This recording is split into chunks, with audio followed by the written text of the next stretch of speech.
Hello and welcome to another video of me talking about Louis and Lestat's relationship.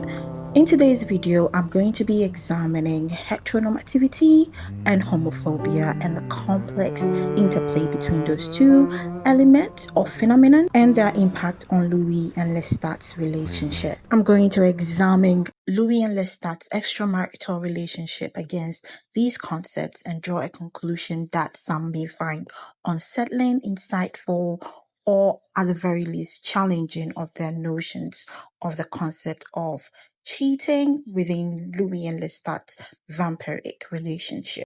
Quick disclaimer, this is in no way making excuses for the behavior of either Louis or Lestat, particularly Lestat. In this video, if you know one thing about me, I abhor cheating and I'm allergic to the word. And if I were in Louis' situation, man, I would have killed Lestat. Then there's the other issue of whether or not this cheating event, actually happens between them, or whether Louis is just misremembering. I think in the books that this is canon. Lestat does have a relationship with a character known as Antoine, who is male in the books. And of course, Louis does not complain about the nature of that relationship other than the subtext of it all. And again, it's also worth noting that Louis himself does also have a relation. In fact, he is the first person to enter a relationship or develop feelings for somebody else outside their dynamic. And he does have this attachment to a character known as Babette early on.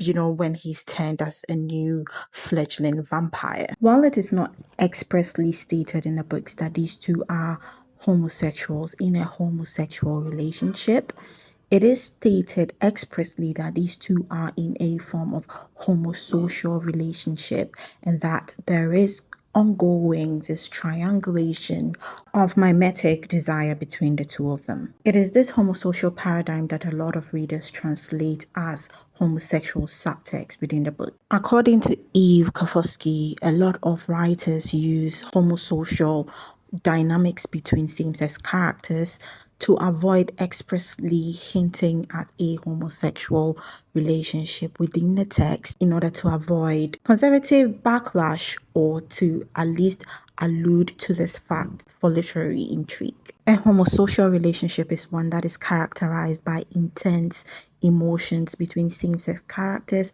particularly male same-sex characters, that is short of just a romantic relationship between the characters. So it is marked by intense feelings of possessiveness, jealousy, intimacy, a desire and yearning to be close to each other, and just relating to each other as if parties were in a romantic relationship. In Interview with a Vampire, Anne Rice evokes this literary device as the lens through which she constructs the relationship and dynamic between Louis and Lestat. And so although they are not expressly stated as couples in the books, they behave, talk, desire, fight, argue, and share a coffin like couples do. They move in together, they adopt a child together, they argue and fight. And Lestat spends the entire book spending Louis' money. Hey, Anne Rice wrote it. It's not me. Funny enough, Louis spends the entire book in a relationship with Lestat without realizing he's in a relationship with Lestat. How does this lead to them cheating and all that jazz? Well, thanks for asking. I thought you'd never ask. The idea behind this video has evolved over time since I came up with the idea for this video because of the discourse the forums that I've been to, where there's been discussions about this division between the fandom, where some people are pro Lestat and some people are pro Louis, and either sides of the divide cannot see eye to eye on whether Lestat is an abuser or whether Louis is a perfect victim.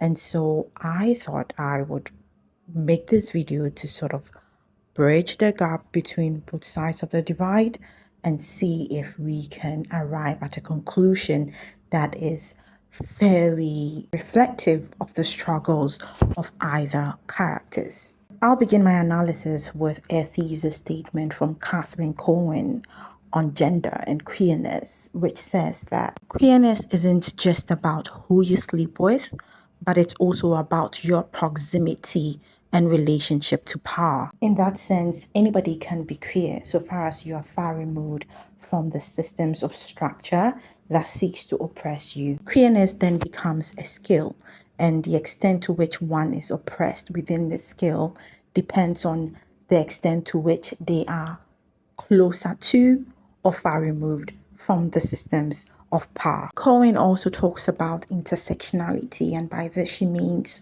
the nuances of a person's identity can affect the way that they show up or the way that they are treated under a strict heteronormative system. What this means is that your race alone cannot determine the extent to which you are oppressed or privileged.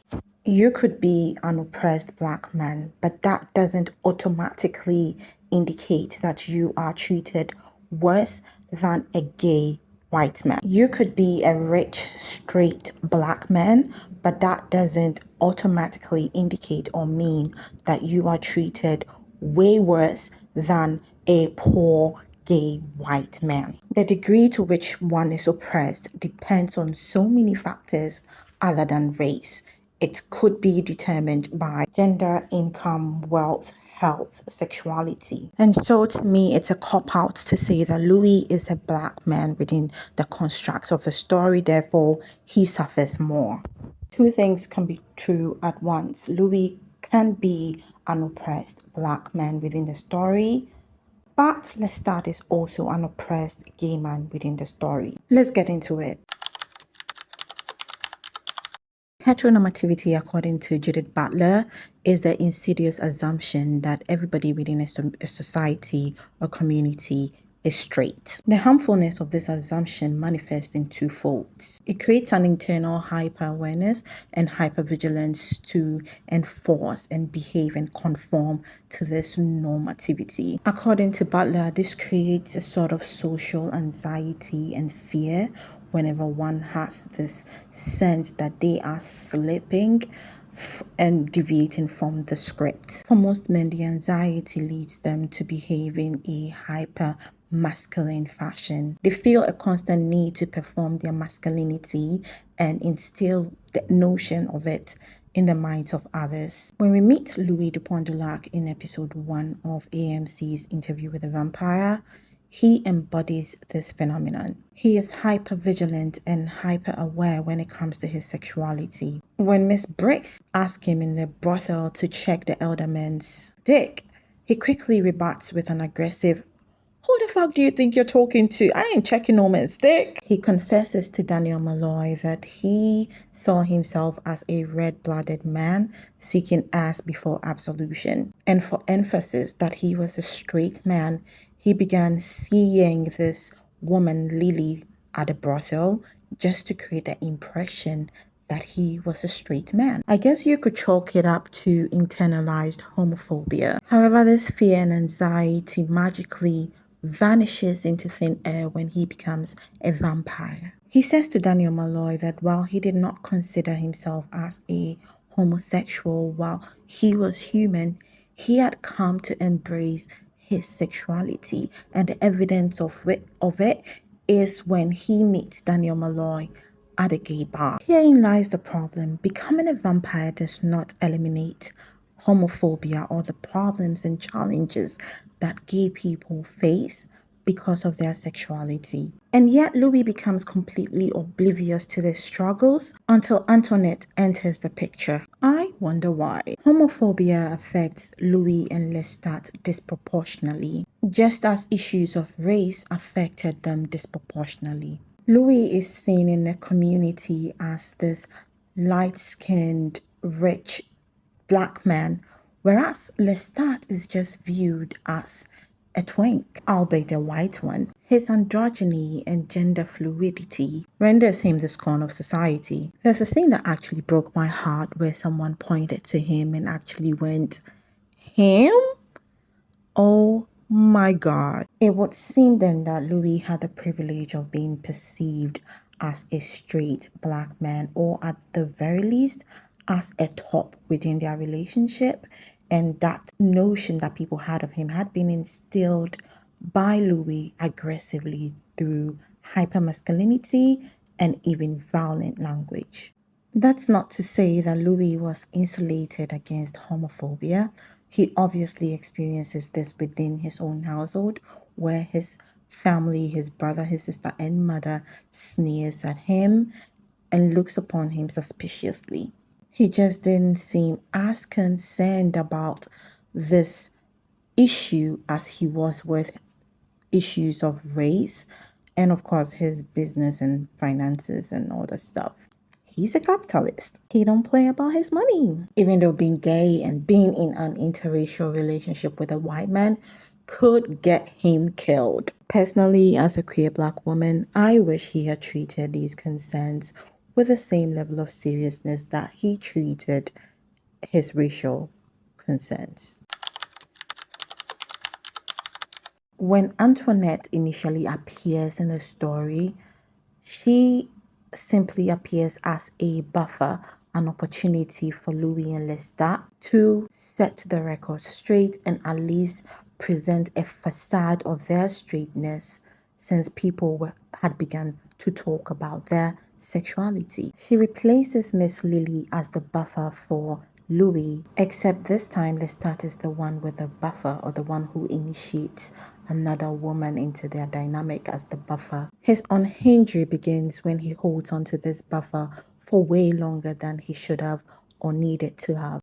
My patience and understanding of that situation ends here, and frankly, I am not willing to expend any more brain cells into analyzing this to try to understand his motives and incentives and reasoning behind cheating on his husband repeatedly. Like, if I have to talk about this, I'm just gonna have to hit him in the jaw, like just go for the jugular. Right.